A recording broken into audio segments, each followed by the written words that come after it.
Hey everybody, Wills Hapworth from TI Ventures here. Hope you're having a good start to the week. Just wanted to share a couple thoughts that have been rolling around in my head. Hopefully I can get this done quickly and just get my point across. So if you're an early stage entrepreneur, and in particular a first-time founder, and you haven't seen the Tiger Woods documentary, I highly recommend that you do so. Not because it's one more story about a successful entrepreneur, in this case an athlete, but because it tells the untold story behind so many of the successful individuals that we know about, and it shows the less glamorous side of what it takes to become who they are. Listen, I know we all daydream about what it would be like to wake up one morning and be Michael Jordan, be Adele, wake up one day as Cristiano Ronaldo and be one of the best soccer players in the world. In my industry, what would it be like to wake up or just be Mark Andreessen? I've built one of the most revered venture capital funds in the world. I would love that. Listen, I have no problem with aiming high, having big ambitions, dreaming, but I think there's a real issue if those ambitions, those goals continue to cloud your thinking and your ability to take on the day-to-day grind that is essential if you want to even have a chance of becoming any one of those individuals. And this becomes crystal clear in the documentary.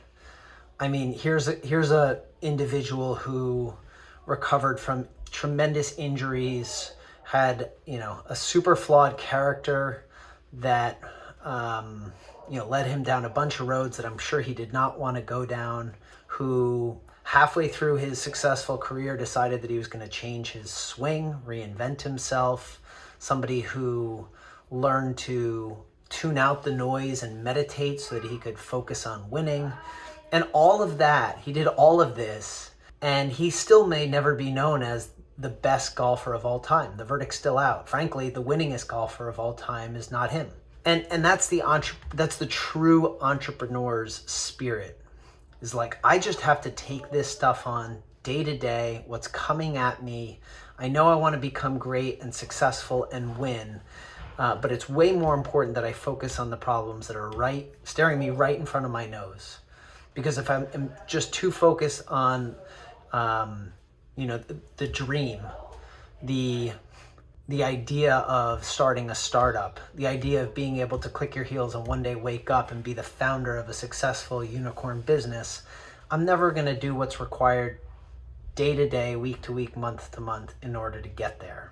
The way I hear this come out in the early stage kind of ecosystem, startup ecosystem where we operate is, I'm so-and-so founder of a company, and if we just do X, Y, and Z, then we'll raise our Series A, and then we're going to raise our Series B, and we'll be a total success. Again, I have no problem with aiming high, having big dreams and ambitions.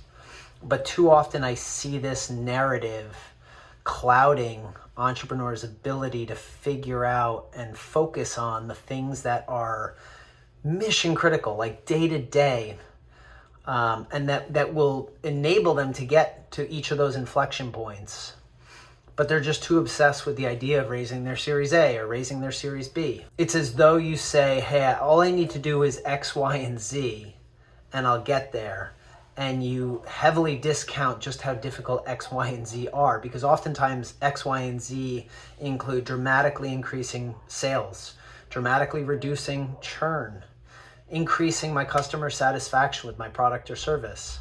It may also mean having to increase margins. It may mean I have to increase usage of my app or my product or service. So the issue is, if the fantasy of building the unicorn, raising your Series A from, brand name investors, if that interferes with your ability to focus on mission critical day-to-day activities that, if you don't accomplish those things, it's a do not pass go situation. One other point I think is important to mention is that you can't force the outcomes of your companies, right? You may wind up building the Airbnb. I know it's what we all would like to do, But you may also find yourself going down a different path. You've built a business that works, you've built a product or a service that your customers love, but maybe it's difficult to scale. Maybe it's more of a service type business or an agency model. It's not bad, it's not good. It's just sometimes you can't force the outcome. You may find yourself building a business that you run yourself and you don't have to hire other people to run. Or maybe it just can't support other people to run. So my advice in all of this is just stay focused on the work ahead of you. Be willing to take on the grind day to day. Keep your head more down than up, especially in the early stages. And, think about what the documentary, the untold story of your path to hopeful success might look like, and make sure that's the story that you want to be told and that's the story that you're living today.